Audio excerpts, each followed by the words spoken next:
শুভ সকাল, সবাইকে নতুন বছরের শুভেচ্ছা। আসসালামু আলাইকুম। সবাই কেমন আছে? আলহামদুলিল্লাহ, আমরা অনেক ভালো আছি। তো আজকে নতুন বছর শুরু হয়ে গিয়েছে, আর আমি সকাল সকাল ঘুম থেকে উঠে রান্নাবান্না করব না, সেটা কি হয় বলেন? তাই তো ঘুম থেকে উঠে সকালবেলা ভাত রান্না করে ফেলেছি অলরেডি, সাথে আলু সেদ্ধ, ডিম সেদ্ধ, সাথে ইলিশ মাছ নামানোর পরে ভিজিয়ে কেটে কুটে এই যে হলুদ লবণ মরিচ দিয়ে মাখামাখি করতেছিলাম কাটার পরে। তো কপাল খারাপ হলে কি হয় দেখেন, মাছগুলো আমার কিছু ভালো ছিল, কিছু খারাপ ছিল।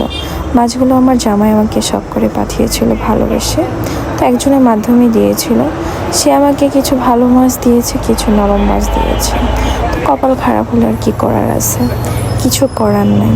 তো সেই মাছগুলোই আজকে নামিয়েছি। আর আমার শাশুড়ি ইলিশ মাছ অনেক পছন্দ করে, আর আমাদের ঘরে সবাই ইলিশ মাছ পছন্দ করে।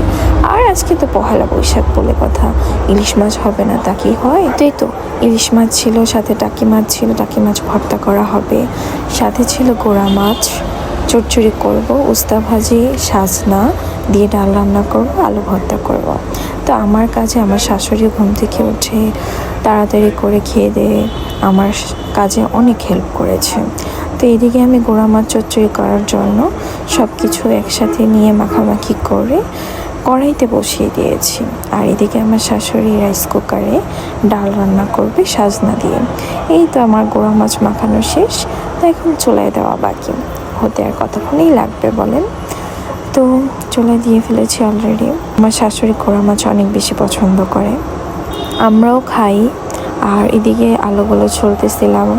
আমি অবশ্য ছুলি নেই, এখানে আমার ভাই, ছোট ভাই আর আমার মেয়ে বানাবসা, ওরা দুইজন মিলে সব আলুগুলো ছুলেছিল।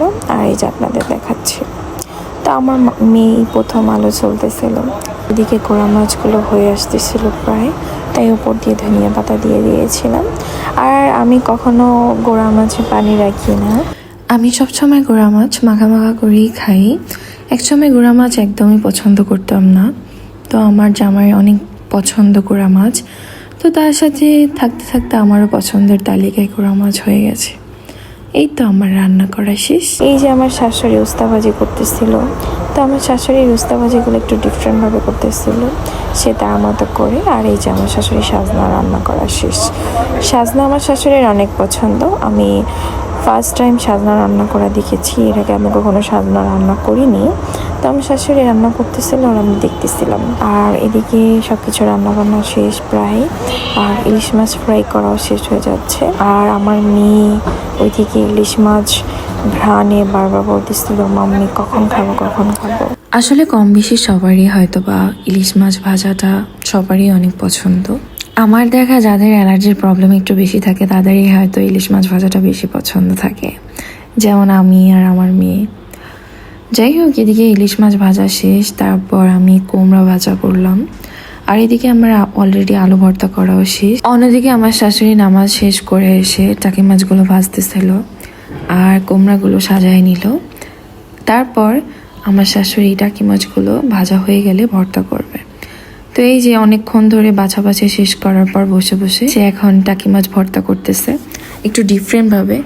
আমরা সবসময় যেভাবে টাকি মাছ ভর্তা খাই সেভাবে উনি করে নাই। এই টাকি মাছ ভর্তাতে সে পেঁয়াজ, শুকনা মরিচ, কাঁচা মরিচও দিয়েছে, সাথে দিয়েছিল আদা কুচি, তার মতো করে ভর্তা করেছে। এটা তাদের দেশের ঐতিহ্য বলে কথা, এভাবে নাকি তারা খায়। যাই হোক, আমার শাশুড়ি ভর্তাটা অনেক মজা ছিল। আর এদিকে শাশুড়ি ভর্তা করার পর আমার বলতেছিল, তুমি একটু টেস্ট করে দেখো কেমন হয়েছে। তাই আমি একটু নিয়ে দেখেছি, হ্যাঁ ভালোই হয়েছে আলহামদুলিল্লাহ, অনেক মজা ছিল। এদিকে দেখেন আমরা সব কিছু নিয়ে বসে পড়েছি, একসাথে সবাই মিলে একসাথে খাবো। এখানে পান্তা ভাতও ছিল, শুকনা ভাতও ছিল, সাথে ছিল সাজনার ডাল, ইলিশ মাছ ভাজা, কুমড়া ভাজা, টাকি মাছ ভর্তা, আলু ভর্তা, গোড়া মাছ চচ্চড়ি, উস্তা ভাজি।